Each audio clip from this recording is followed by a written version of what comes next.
29 मधला शनी हे राशी परिवर्तन करत आणि ते मीन राशीमध्ये जात आहे. तर कसा जाणार आहे धनु राशीच्या लोकांसाठी येणारे हे दिवस हे मी तुम्हाला सांगणार आहे. तर एक लक्षात ठेवा, जेव्हा शनी हे धनु राशीच्या 4थ्या घरामध्ये येतात तेव्हा शनी ढय्या होतात. तर शनी ढय्या म्हणजे काय? तर शनी ढय्या म्हणजे शनी हा 2.5 वर्ष 4थ्या घरामध्ये असल्या कारणाने जिथे त्याची दृष्टी पडते 3री, 7वी आणि 10वी तिथे तुम्हाला थोडेसे प्रॉब्लेम पाहायला मिळतात. मग आता शनी इथे बसून काय करतो? तर शनी इथे बसून तुम्हाला काही मानसिक त्रास देऊ शकतो, मनामध्ये खूप सारी भीती दाखवू शकतो. त्याचबरोबर मनामध्ये असताना खूप विचार येतील, आळसपणा खूप वाढेल. पण इथे चांगली गोष्ट अशी आहे की त्याची 3री दृष्टी ही 6व्या घरावर आहे. 6वं घर हे रोग, शत्रू आणि कर्जाचं दाखवतं. इथे असं म्हटलं जातं की खूप साऱ्या गोष्टी तुम्हाला पाहायला मिळतील. जसं तुमचे जुने आजार असतील ते थोडेसे कमी होतील, आजार पण बरं होईल काही लोकांचं. त्याचबरोबर इथे खूप खर्च कराल तुम्ही, खर्च खूप वाढलेला आहे. मग तुम्ही घरासाठी करू शकता, बाहेर फिरण्यासाठी करू शकता, मग स्वतःच्या काही गोष्टीसाठी तुमचा खर्च खूप होणार आहे.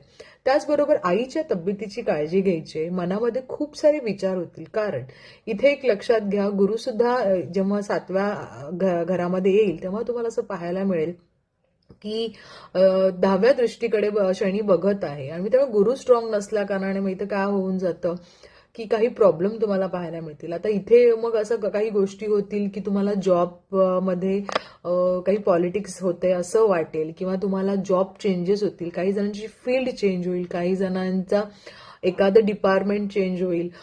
मनामध्ये तुमची कदाचित खूप असं फार द्वंद्व युद्ध चालू असेल की करू का नको, किंवा हे काय होतंय, कसं होतंय. पण या गोष्टी सगळ्या होणार आहेत. त्यामुळे मानसिक स्थिती ही स्ट्रॉंग करून ठेवणं हे फार गरजेचं आहे.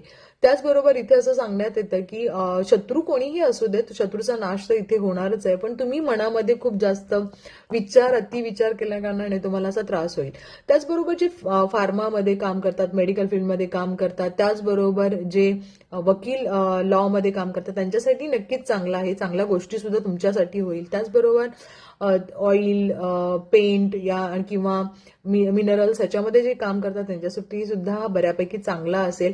पैसा, प्रमोशन किंवा चांगल्या गोष्टी होऊन तुम्हाला काही दिवसातच तुम्हाला असं कळेल खूप चांगल्या गोष्टी तुमच्या आयुष्यामध्ये होतात. पण एक मात्र आहे, 2.5 वर्ष थोडा स्ट्रेस आहे, आळस पण आहे, खूप सारे विचार आहेत, घरामध्ये काही प्रॉब्लेम होतील, आईच्या तब्येतीची थोडीशी काळजी असेल. त्यामुळे हनुमान चालीसा रोज करायचाच आहे.